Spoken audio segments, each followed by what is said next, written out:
You've seen the title. You'd be hard-pressed to find a shonen that's as a whole more complete than what Hunter x Hunter has to offer. Today we're talking about what makes Hunter x Hunter as close to a shonen masterpiece as possible, and if you stick around till the end of the video, we're going to discuss the one thing that keeps it from becoming a unanimous 10 out of 10. Obviously, spoilers are ahead, so if you're not caught up to the anime, do be warned.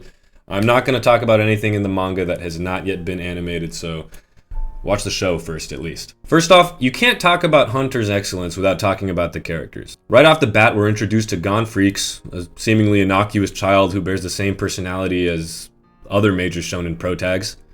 He's overly kind, he's goofy, he's brave, and he does all this shit he does for his own goal and his friends. The man just doesn't give a fuck.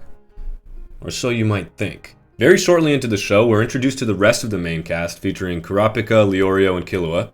Killua in particular plays the role of the foil to Gon, where his demeanor and traits are reminiscent of every shonen rival. But what makes this group of characters stand out is the nuance with which each of their stories are presented. We come to find very quickly that none of them are perfect. Hell, we come to find that even happy-go-lucky, awesome protagonist Gon is twisted in his own weird, fucked up, perverse way. They act selfishly, put themselves and others in danger, and they have a lot of emotional baggage. Like, you would not want to date these people. Well, maybe some of you might. I can fix them.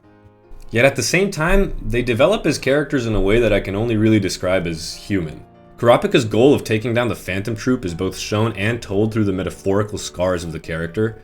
Gon and Killua's almost toxic, although brotherly relationship, which maybe some of you have, is constantly developed over the course of the story. And characters like Meruem have a believable and real character arc that humanizes them through growth, and you can't really do anything but root for even him. And for such an authoritarian ruler that posed such a huge threat to humanity as a whole, he sure did make a lot of people cry like bitches.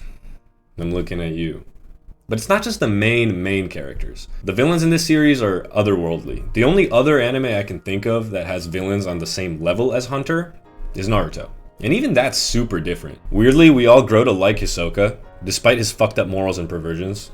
Frollo always steals the show when he's on screen, drip king. Meruem obviously is a masterclass in writing character growth, and Pariston is hateable literally the exact frame he steps onto screen. It's actually quite incredible. And then in the manga, which I won't spoil, we're introduced to a cast of characters that are so cutthroat, so powerful, and so dangerous that you can't help but worry for the cast that you've grown to know and love. And finally, even side characters like Bisky, Knuckle, Moral, Jing, Kite, the list goes on.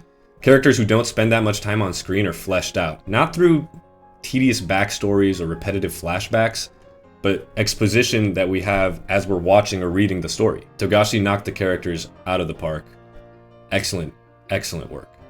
Before we continue, if you're liking the video, or you like Hunter x Hunter, don't forget to like and subscribe for more content like this. Drop in the comments down below who your favorite Hunter character is and why.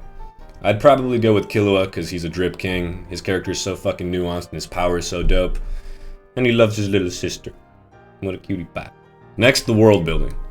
I know One Piece is generally regarded as peak shonen world building, but on the record, hot take alert, and I'ma say it right now, so fucking listen up. That's bullshit. Hunter x Hunter knocks One Piece's world building out of the park, and here's why. I'm cueing my little One Piece world building rant. The world building in Hunter x Hunter directly enriches and influences the story that we're following the entire time. Although One Piece, like Hunter x Hunter, has extensive world building, sure, there are a lot of locations, a lot of players in the story, and a lot of cool ideas and theory fuel, as it were, but a lot of this is provided through contrived exposition and is secondary to the plot itself. Luffy and the crew, for instance, aside from Robin, don't actually care about 90% of the information or characters or locations that are presented to us. It's just the Gota fanboys that care. In Hunter, we at least see our characters actively interact with the world whose story is interwoven with the plot. For example, Heaven's Arena is a place that the Zoldycks trained Killua, and Hisoka is there after the Hunter exam because he's a lunatic who likes to fight. Yorknew is fleshed out and characters are introduced because of the main antagonists of Kurapika's story have a reason to be there. Greed Island is directly connected to Gon's goal of finding Jing, and because of Green Island and how fleshed out it is, we're transported then to the NGL and Kite, where we learn of the Dark Continent, where the ants are from, where the manga eventually actually ends up taking some of the main characters. It's just that everything flows and everything is connected, and from arc to arc, we have this stream that's not found in any other shonen. Connected, well thought out, diverse, everything you need in a world. Next up is the story and writing. I don't want to spend too much time on this because you should know what I'm talking about if you've read or watched Hunter, and if you haven't, again, do so now. But Togashi's storytelling style is something that I've literally never seen in any other manga. Though technically dubbed as shonen, Togashi made sure to add enough dark and intense elements to his story that some fans even dub it as seinen. And rightfully so. The Chimera Ant arc alone is filled with enough adult themes to make a case, but even the York New arc, for instance, and just how some of the characters interact with one another sets it apart from other manga. Everything in the series feels orderly and tightly executed. Like I just said, the story flows from arc to arc without any sort of rockiness in the road. There's a shitload of character development, the power system is amazing, which we will get to, and the protagonist doesn't even have to be the protagonist. I mean, right now in the manga, Kurapika's the protagonist. Like, legitimately. I cannot think of another manga or anime that mid-story, maybe halfway through the story, probably less than halfway through the story, changes protagonists and keeps the audience as engaged as it would have if it stayed gone, for instance. It's all in the writing. He knocked it out of the park with that too. And finally, its original and complex power system. Nen. You can't tell me you've watched or read Hunter x Hunter and tell me that Nen isn't one of, if not the single coolest power system out there. The amount of thought that went into coming up with and then explaining Nen, Ten, Ren, Zetsu, Hatsu is nuts. And then you start thinking of all the applications that the characters use it in the show. It's actually quite unbelievable. It's so varied, so diverse. You have powers like Knuckles, which make fights strategic and under constant time pressure, or powers like Killua's, which are adaptable, cool, and make sense when you think about how he awakened them. But the biggest plus of all is how the characters get their power-ups. It's not always about Nakama. It's not about the Sage of Six Paths giving you power. It's not about eating the right devil fruit at the right time. And I love Naruto. I like One Piece as well. But there's a difference in writing here. And this is all perfectly seen through, huge spoiler warning, Gon vs. Pito.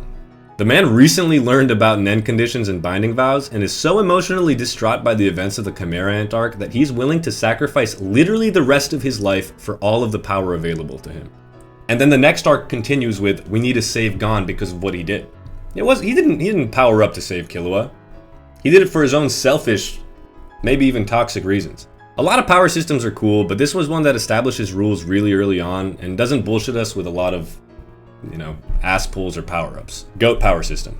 And so we come to the reason that it's not a 10 out of 10. That is the simple, but very unfortunate fact that it may never be completed. Unfortunately, Togashi suffers from health issues which prevent him from writing consistently, and he is constantly taking hiatuses. He has said before that he does want to finish Hunter, but honestly, the outlook's a little bleak. Because the series is on constant hiatus, many fans have accepted that what may have been the ubiquitous GOAT shonen may never even have a conclusion. Which is unfortunate because there's a whole lot of story left, and an incomplete story, unfortunately, can never live up to its full potential. Enjoy Hunter x Hunter while you can. At least give it a shot. Enjoy every chapter that comes out from here on out because we don't know when the next one's gonna happen. And if you haven't read the manga, definitely check it out. The art gets way better as time goes on, and the storytelling continues to improve. Bask in the greatness of peak shonen. I think you'll understand exactly what I'm saying. I'll see you next time.